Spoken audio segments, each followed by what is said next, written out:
I want to talk about routines. Not the kind you see on Pinterest, not the 5 a.m. wake up with a green smoothie and a gratitude journal, the kind that actually change something.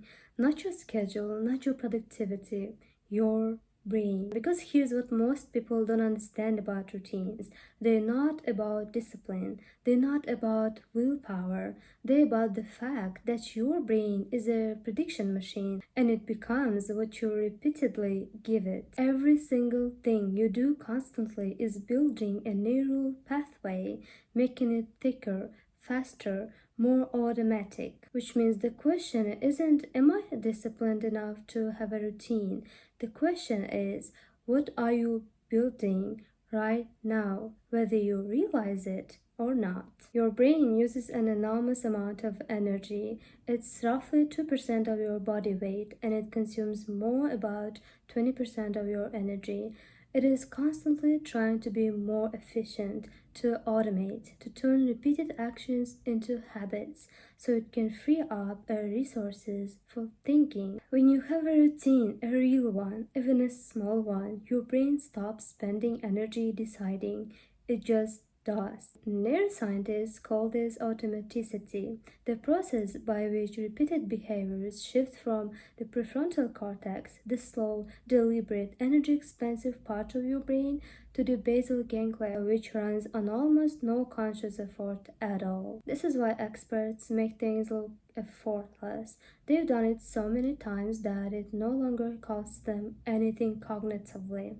The brain automated it, and this is available to you for anything you repeat constantly enough. But here's the other side. Without routine, without any anchors in your day, your brain spends enormous energy on what researchers call decision fatigue. Every small choice costs something.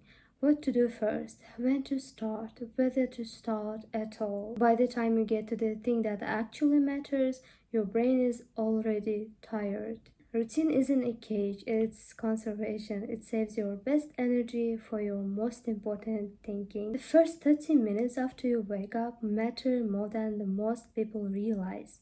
Not because of what you do, but because of what your brain is doing. When you first wake up, your brain is in a state of low alpha and theta waves, a kind of relaxed, semi-conscious state that actually highly receptive to suggestion and learning. Neuroscientists sometimes call this hypnopompic state a window of neuroplasticity. What you put into that window gets encoded differently than what you encounter later in the day, which means if the first thing you do is reach for your phone, you are feeding your most receptive brain state with other people's content, other people's urgency, other people's narratives about the world. Before you had a single thought of your own, here's what works instead. Step 1.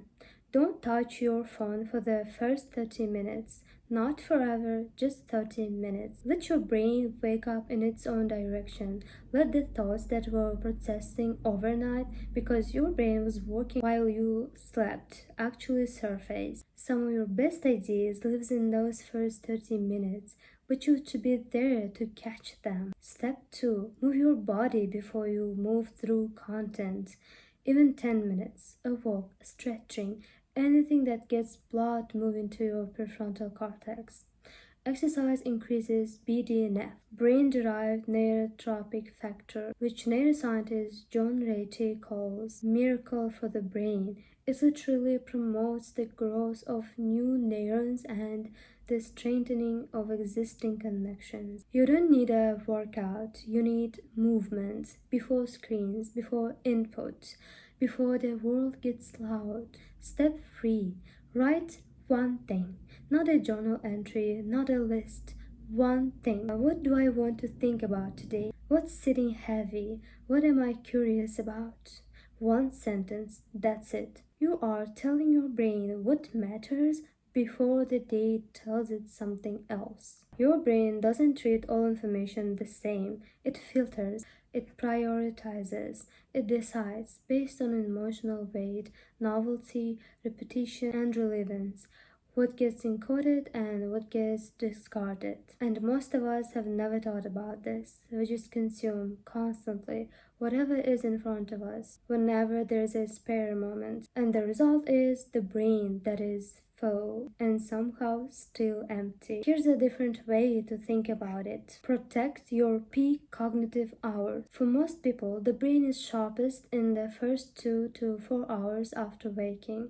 This is when the prefrontal cortex is the most active, when focus is deepest, and when learning sticks most effectively. Most people spend this time on email, on social media, on reactive tasks. Use it for the thing that requires your actual thinking: reading, writing, creating, learning something hard. Save the passive consumption for later. Create input windows instead of constant streams. Instead of having information available to you at all times, which your brain finds exhausting even when it doesn't feel that way, create specific times for consuming.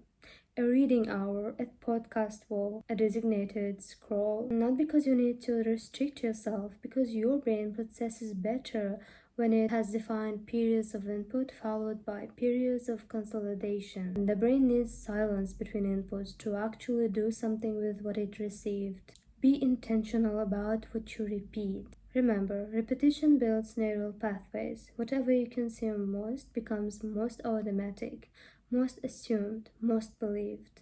This is not a small thing. The information you repeat, the content you return to, the voices you listen to daily, and the ideas you keep encountering is quietly shaping how you see the world. Choose it like it matters, because neurologically, it does.